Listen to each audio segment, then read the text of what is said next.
النهاردة في بودكاست 1925 هنتكلم عن الأعياد المسيحية، جت منين وابتدت إزاي وعملت إيه، واللي هيكلمني عنها ضيفي النهاردة جون فيليب. إزيك يا جون؟ ازي حضرتك، اخبارك ايه؟ الحمد لله تمام.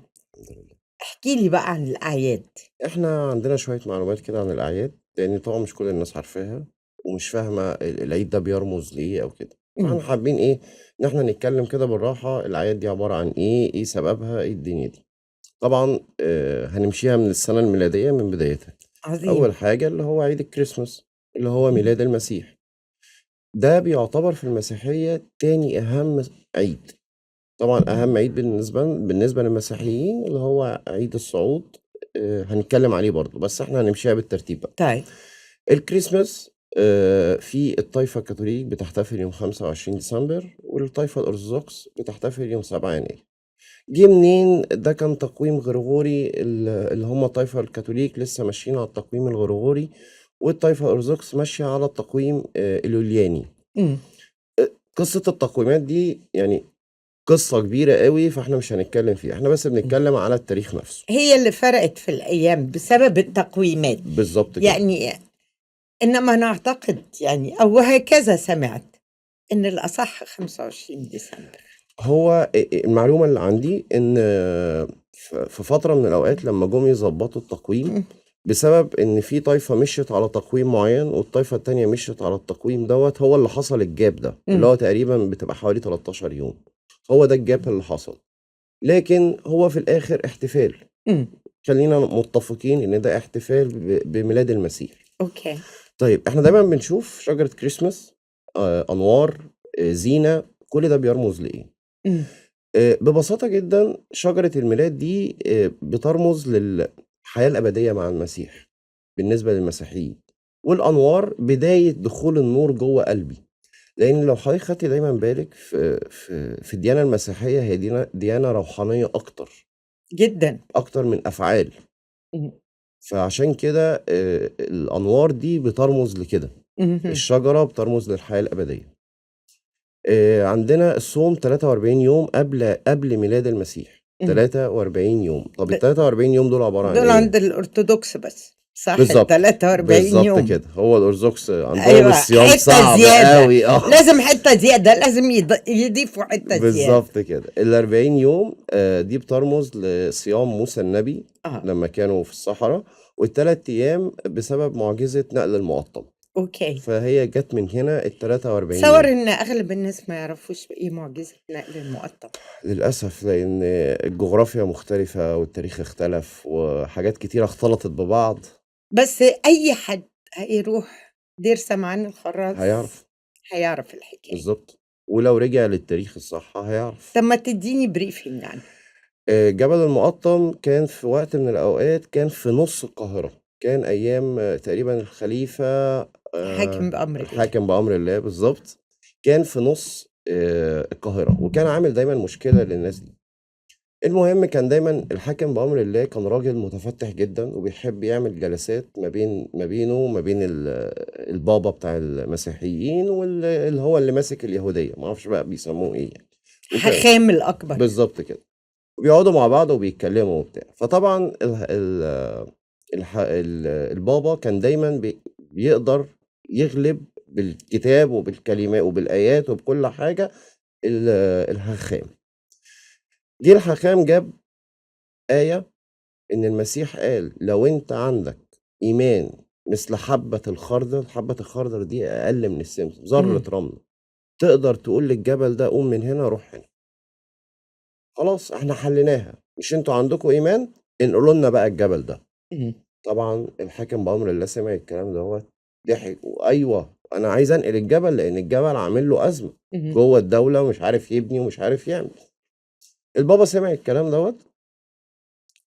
أمر كل الكنايس بالصوم لمدة 3 أيام والصلوات عشان ربنا يمد إيده ونقدر نعمل كده، عشان نثبت إن الكلام دوّة مش كلام مُرسل، ده كلام جاي من عند ربنا. أنت لو عندك إيمان هتقول للجبل ده قوم من هنا لهنا.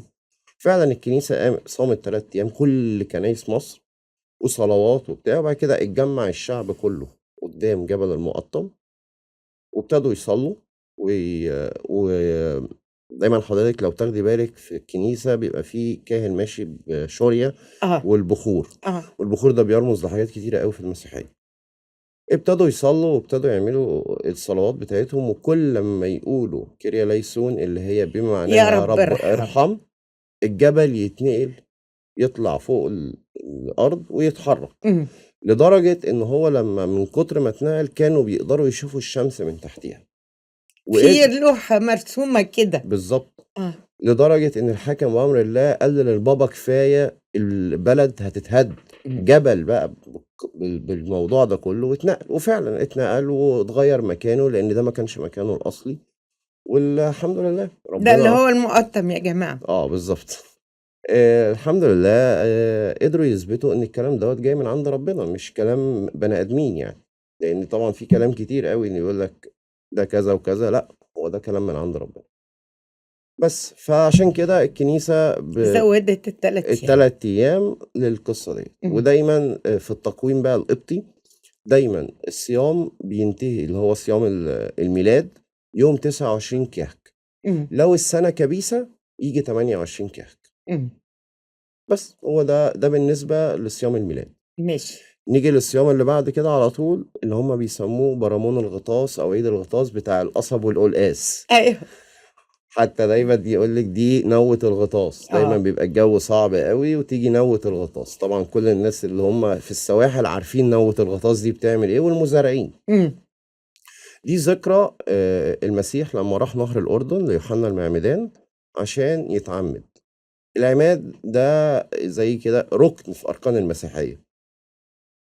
إيه الفكرة بتاعة إن هو يغطس في المَيّة؟ بداية حياة جديدة، أنا باغسل نفسي. إمم، لل للبداية الجديدة اللي هاعيشها مع المسيح، ودلوقتي الذكرى دي كل المسيحيين بيعملوها بالذات من أول الأطفال، يعني بدايةً بقى من الأطفال كان زمان بيعملوها لمّا يوصل السن الكبير الكبير. بالضبط زي المسيح، بس اكتشفوا إن في ناس بتموت وما بتلحقش تتعمد.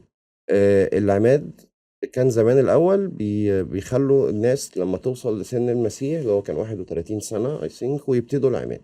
لكن اكتشفوا إن بقى في ناس بتموت وما بتلحقش تتعمّد، إمم، وده رُكن أساسي من رُكن المسيحية، فقرروا إن من وهُم صغيرين الولد 40 يوم يتعمّد، البنت 80 يوم تتعمّد. إمم. نيجي بقى لحاجة حلوة جدًا في شوفوا موضوع برضه الفُرقة ما فيش فايدة. مش هاعلّق. ها. نيجي بعد كده موضوع القلقاس والقصب، آه، إيه الفكرة بتاعته؟